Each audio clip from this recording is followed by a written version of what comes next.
नाज़रीन आदाब, यूपी की इंतखाबी जंग में आप सभी का इस्तकबाल है। मैं हूं सैयद अहमद जिलानी। नाज़रीन, यूपी असेंबली इंतखाबात का पहला मरहला जो नज़दीक आ रहा है, सियासत और भी ज़्यादा दिलचस्प होती जा रही है। यादव खानदान से जुड़े करीबियों की बीजेपी में शमूलियत का सिलसिला जारी है। अखिलेश यादव एसपी के गढ़ मैनपुरी के करहल असेंबली हल्के से इंतखाब लड़ने जा रहे हैं, तो दूसरी जानिब अपना समाज पार्टी के सदर चंद्रशेखर आजाद गोरखपुर में सीएम योगी को टक्कर देने जा रहे हैं। दूसरी जानिब पहले मरहले के लिए मुख्तलिफ पार्टियों के उम्मीदवार पर्चे नामजदगी दाखिल कर रहे हैं।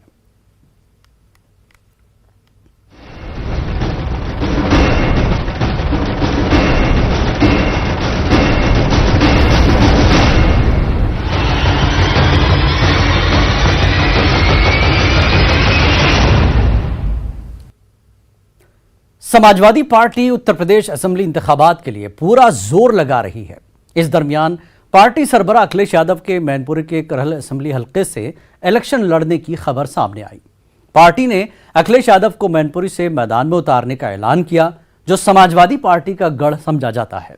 माना जा रहा है कि इसका असर दीगर करीबी सीटों पर भी पड़ेगा।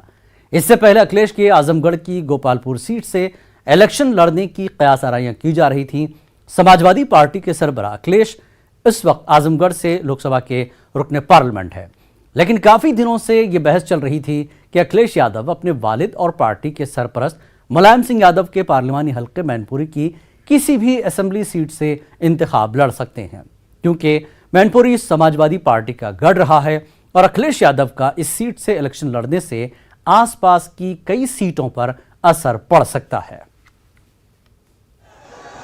माननीय राष्ट्रीय अध्यक्ष जनाब अखिलेश यादव जी के विधानसभा चुनाव लड़ने के लिए आजमगढ़, कन्नौज, मैनपुरी से लेकर के अलग अलग सभी जिलों में कार्यकर्ताओं की बड़े स्तर पर मांग रही है। इसको देखते हुए माननीय अखिलेश यादव जी मैनपुरी के करहल विधानसभा से चुनाव लड़ेंगे। बीजेपी के मुताबिक अखिलेश यादव का मैनपुरी के करहल असेंबली हल्के से कामयाब होना इतना भी आसान नहीं है जितना समाजवादी पार्टी समझ रही है। बीजेपी ने दावा किया कि करहल में ही साइकिल की हवा निकल जाएगी और साइकिल कभी लखनऊ पहुंच नहीं पाएगी।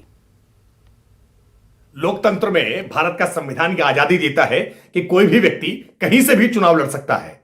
अखिलेश यादव जी उत्तर प्रदेश की किसी भी विधानसभा से जहां से वो चुनाव लड़ना चाहे लड़ सकते हैं, लेकिन अगर उनको ये गलतफहमी है कि मैनपुरी उनका गढ़ है जहां उनके पिताजी चुनाव जीत करके आए हैं और वहां से वो चुनाव लड़ करके सेफ है, तो अखिलेश यादव जी को मैं बताना चाहूंगा कि प्रेम सिंह साक्य जब लोकसभा का चुनाव लड़े तो मायावती जी का समर्थन लेना पड़ा। मायावती जी स्वयं गई थी वहां अपील करने के लिए, उसके बावजूद केवल हजारों मतों के अंतर से ही प्रेम सिंह साक्य वहां चुनाव हारे और मुलायम सिंह चुनाव जीत पाए। जबकि भाजपा के 50 से ज्यादा ऐसे सांसद हैं जो लाखों मतों के अंतर से 2019 का चुनाव जीते थे। तो मैनपुरी में भी उनकी हालत पतली है। हम उनकी साइकिल को करहल में ही पंचर कर देंगे, वो एक्सप्रेस वे चढ़ नहीं पाएंगे जिस एक्सप्रेस वे से उनको घर से लखनऊ आने का रास्ता मिलता है। लखनऊ की दूरी करहल से बहुत ज्यादा हो जाएगी।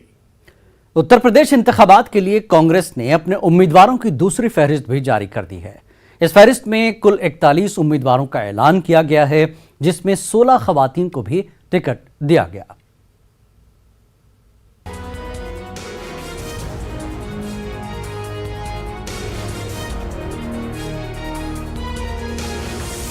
कांग्रेस ने 40% खवातीन को टिकट देने के अपने वादे पर एक मर्तबा फिर अमल करते हुए उत्तर प्रदेश असेंबली इंतखाबात के लिए अपनी दूसरी फहरिस्त जारी कर दी है। कांग्रेस की दूसरी फहरिस्त में 41 उम्मीदवारों का ऐलान किया गया है। इस फहरिस्त में 16 खवातीन को बतौर उम्मीदवार शामिल किया गया है। कांग्रेस ने जिन सीटों से उम्मीदवारों का ऐलान किया है उसमें शामली, कैराना, थाना भवन, मुजफ्फरनगर, मीरानपुर, खतौली, सरधना, मेरठ, बागपत, मोदीनगर, धौलाना, डिबाई, खुर्जा वगैरह असेंबली सीटें शामिल हैं। कांग्रेस ने अपने वादे के मुताबिक दूसरी फहरिस्त में जिन खवातीन को मौका दिया है उनमें सहारनपुर से सुखविंदर कौर, चरथावल से डॉक्टर यास्मीन राणा, थाना भवन से सलमा आगा अंसारी, बेलारी से कल्पना सिंह, चंदौसी से मिथिलेश, साहिबाबाद से संगीता त्यागी, मोदी नगर से नीरज कुमारी प्रजापति शामिल हैं। इसके अलावा हापुड़ से भावना वाल्मीकि, सयाना से पूनम पंडित, डिबाई से सुनीता शर्मा, इगलास से प्रीति धांगर, छाता से पूनम देवी, मानस से सुमन चौधरी, नवाबगंज से उषा गंगवार और अकबरपुर से प्रियंका जायसवाल को मौका दिया गया है। दूसरी अहम सीटों की बात करें तो कैराना से हाजी अखलाक, शामली से अयूब जंग, मीरानपुर से मौलाना जमील कासमी, सरधना से सैयद रानुद्दीन, मेरठ साउथ से नफीस सैफी, सिकंदराबाद से सलीम अख्तर और शिकारपुर से जियाउर रहमान को उम्मीदवार बनाया गया है।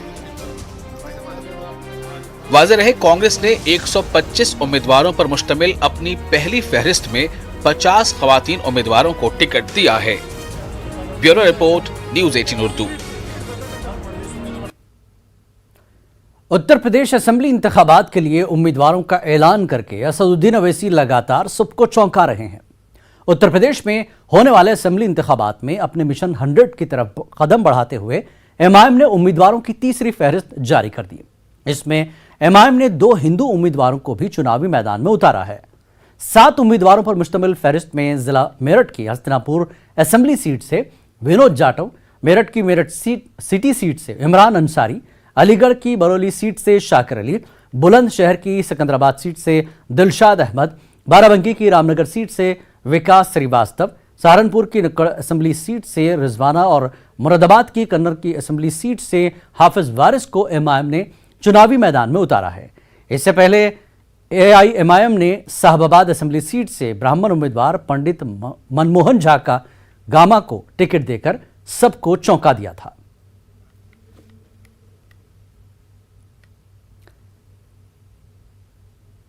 आज भी एसपी और कांग्रेस को बीजेपी से बड़ा झटका लगा। बीजेपी और एसपी के 2 बड़े चेहरों ने बीजेपी में शमूलियत इख्तियार कर ली, जिनमें से एक नितिन अग्रवाल है जिनका एसपी से ताल्लुक है, जबकि आज मुलायम सिंह के साड़ू और एसपी लीडर प्रमोद गुप्ता और कांग्रेस की मुहिम लड़की हूं लड़ सकती हूं पोस्टर गर्ल प्रियंका मौर्य भी बीजेपी में शामिल हो गई। एक महत्वपूर्ण राजनीतिक नाम समाजवादी पार्टी के परिवार का व्यक्तिगत सदस्य औरैया के निवासी पूर्व में विधायक आदरणीय श्री प्रमोद गुप्ता जी भारतीय जनता पार्टी परिवार में शामिल हुए हैं। एक बहन कहूं या बेटी प्रियंका मौर्य 2012 में होम्योपैथिक चिकित्सक के रूप में अपना कार्यक्षेत्र प्रारंभ किया और कांग्रेस का जो प्रचार अभियान बहन प्रियंका वाड्रा जी ने शुरू किया है, मैं लड़की हूं लड़ सकती हूं कि poster girl doctor Priyanka Maurya भी आज भारतीय जनता पार्टी परिवार की सदस्य बन रही है। और अखिलेश यादव ने कहा कि खानदान में लड़ाई बीजेपी कराती है, हम किसी के घर में नहीं झगड़ा कराते हैं। मुझे तो ये बात समझ में नहीं आती है कि भारतीय जनता पार्टी को खुश होना चाहिए इस बात को लेकर के। भारतीय जनता पार्टी जो आरोप लगाती है परिवारवाद का, कम से कम हमारे परिवारवाद को तो खत्म कर रहे हैं वो लोग। इसके लिए उन्हें धन्यवाद देता हूं मैं। कल से हमें आरोप लगा रहे थे। ये काम भारतीय जनता पार्टी कर सकती है। उन्हीं से सवाल पूछिए। समाजवादी पार्टी किसी के घर में लड़ाई नहीं करा सकती। नहीं, हम ये नहीं करेंगे। ये परिवार में झगड़ा नहीं कराएंगे हम किसी के। ये कानूनी है, वो अपने कानूनी उसमें करें। पहले मरहले में मगरबी यूपी की सीटों पर इंतखाबात होने हैं। मुख्तलिफ सियासी जमातों के उम्मीदवारों ने इंतखाबात को मद्देनजर रखते हुए असेंबली हल्के में अपनी सरगर्मियां बढ़ा दी हैं। इसी सिलसिले में मुजफ्फरनगर की कथौली असेंबली सीट से इंतखाबी मुहिम के लिए आए बीजेपी एमएलए विक्रम सैनी को गांव वालों की मुखालफत का सामना करना पड़ा। गांव वालों ने उनकी इस कदर मुखालफत की कि आखिरकार वो अपनी गाड़ी में बैठकर गांव छोड़ने पर मजबूर हो गए। बीजेपी एमएलए और मुजफ्फरनगर के कथौली असेंबली हल्के से उम्मीदवार विक्रम सैनी अपने इलाके के मनोहरपुर गांव में मीटिंग के लिए पहुंचे थे। गांव वालों ने विक्रम सैनी का पीछा किया और उन्हें भागने पर मजबूर कर दिया। इस वाकये की वीडियो सोशल मीडिया पर खूब वायरल हो रही है। वीडियो में एमएलए विक्रम सैनी हाथ जोड़कर गाड़ी में बैठते दिखाई दे रहे हैं।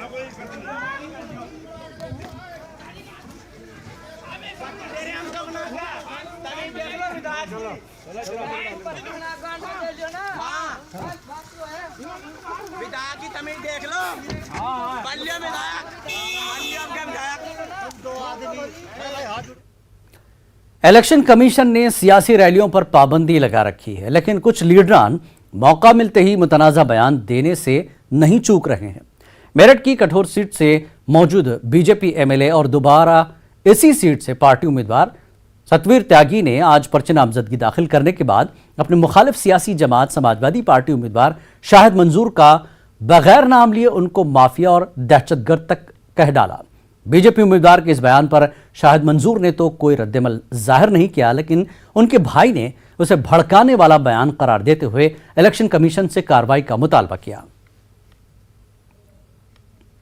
ये मुद्दे तो बिल्कुल साफ हैं। भारतीय जनता पार्टी विकास के मुद्दे पर चुनाव लड़ रही है।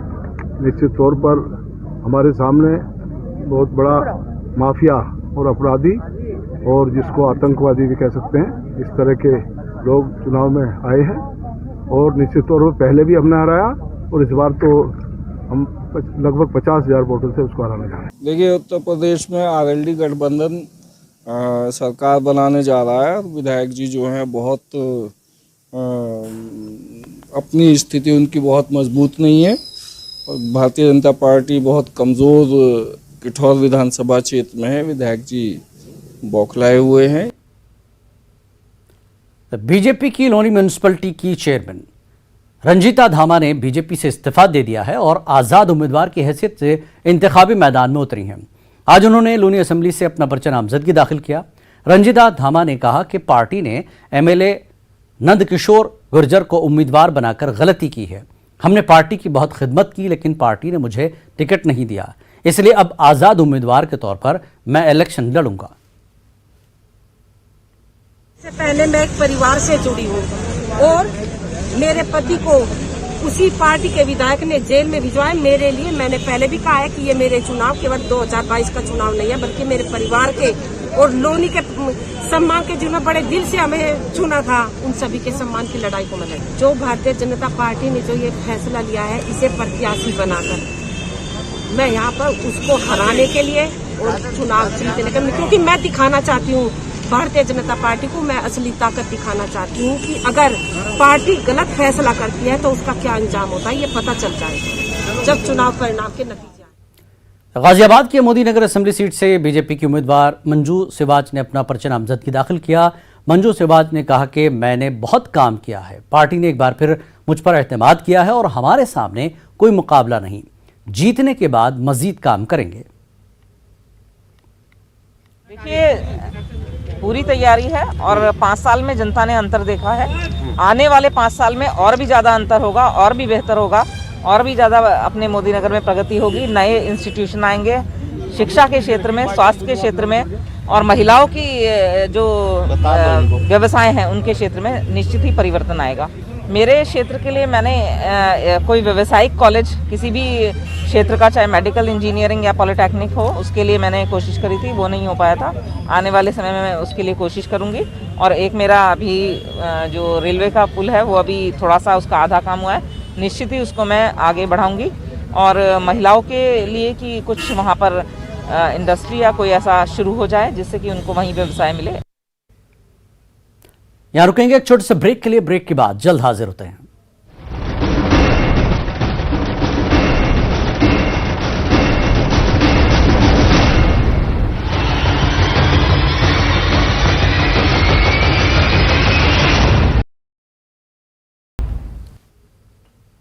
यूपी असेंबली इंतखाबात में पहले मरहले की वोटिंग के लिए मगरबी यूपी की 58 सीटों पर उम्मीदवारी के लिए नॉमिनेशन का सिलसिला जारी है। आज मेरठ की 7 असेंबली सीट पर बड़ी सियासी जमातों के अलावा छोटी पार्टियों और आज़ाद उम्मीदवारों ने भी पर्चे नामजदगी दाखिल किया। सवाल खास सीट से समाजवादी पार्टी के साबिक एमएलए गुलाम मोहम्मद ने इस मरतबा आरएलडी के निशान पर दोबारा इस सीट से अपनी दावेदारी पेश की है। मेरठ साउथ सीट से मौजूद बीजेपी एमएलए सत्येंद्र तोमर ने पर्चे नामजदगी दाखिल किया। कांग्रेस की 40% खवातीन उम्मीदवारों की फहरिस्त में शामिल होकर मेरठ की कठुआ सीट से टिकट हासिल करने वाली बबीता सिंह गुजर ने भी पर्चे नामजदगी दाखिल किया।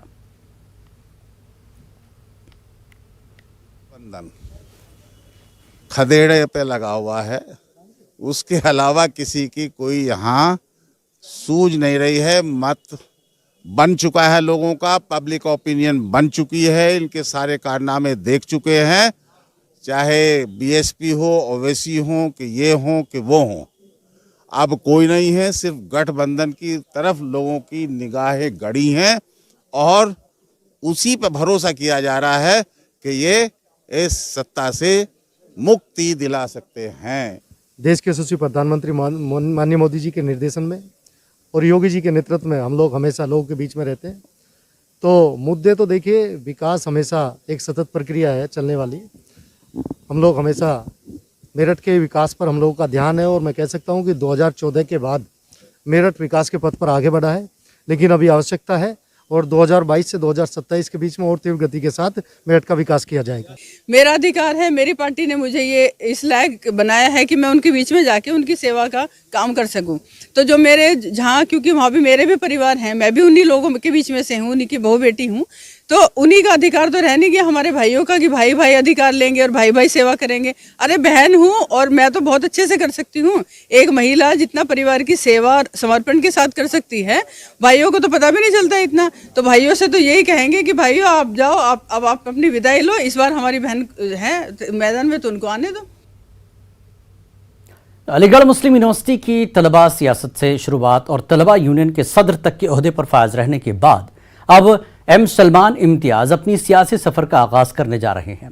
कांग्रेस ने एम सलमान इम्तियाज को अलीगढ़ के शहर असेंबली हल्के से अपना उम्मीदवार बनाया, जिसके बाद आज सलमान इम्तियाज एएमयू की तर्ज पर ही अपना पर्चा नामजदगी दाखिल करने पहुंचे। सलमान को उनके हामियों ने कंधे पर उठाया हुआ था। प्रधानमंत्री जी जो इस चीज़ का इशू बनाते हैं, या उनकी जितने भी राइट विंग के लोग हैं इस चीज़ का इशू बनाते हैं, सरकार में हैं, जो चाहते हैं वो करते हैं, तो कर लेना। पूरा सब कुछ खुला हुआ है, जिसको हटाना है वो हटा दें। लेकिन जिन्ना एक हिस्ट्री का पार्ट है और हिस्ट्री कभी मिटती नहीं है, अच्छी हो या बुरी हो, उसको पढ़ना पड़ता है। अलीगढ़ जिले में पर्चा नामजदगी के आज 7वें दिन 24 नुमाइंदों ने अपने पर्चा नामजदगी दाखिल किए और अपनी अपनी पार्टी के कई तारीफों के पुल भी बांधते हुए अपने हक में माहौल बनाया। अलीगढ़ शहर असेंबली हल्का हो या कौल असेंबली हल्का, ये दोनों ही मुस्लिम अक्सरियती सीटें कही जाती हैं। ऐसे में यहां से बीजेपी को छोड़कर ज्यादातर ने मुस्लिम उम्मीदवारों को मैदान में उतारा है। आज कौल असेंबली हल्के से समाजवादी पार्टी के टिकट पर अज्जू इसहाक और बीएसपी के टिकट से मोहम्मद बिलाल, तो शहर असेंबली हल्के से बीएसपी के उम्मीदवार के तौर पर रजिया खान ने पर्चा नामजदगी दाखिल किया।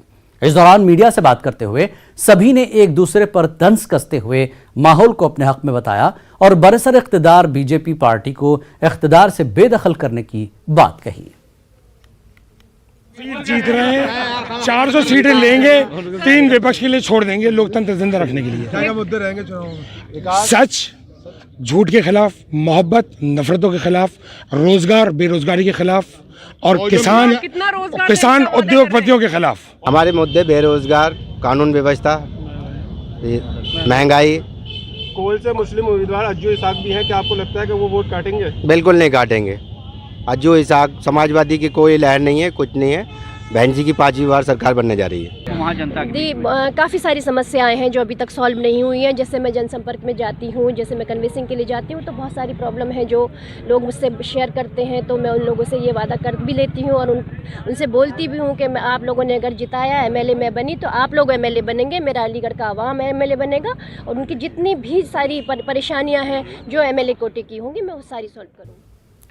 उत्तर प्रदेश में इंतखाबात से पहले सियासी जमातों के बीच इत्तेहाद की खबरें सुर्खियों में रहीं, लेकिन समाजवादी पार्टी का एमआईएम और आज़ाद समाज पार्टी से इत्तेहाद नहीं हो सका, जिसके बाद एमआईएम और चंद्रशेखर आज़ाद दोनों ने अखिलेश यादव पर इल्ज़ाम लगाया कि एसपी को उत्तर प्रदेश में मुस्लिम और दलित क़यादत नहीं चाहिए, इसलिए उन्होंने ताउन नहीं किया।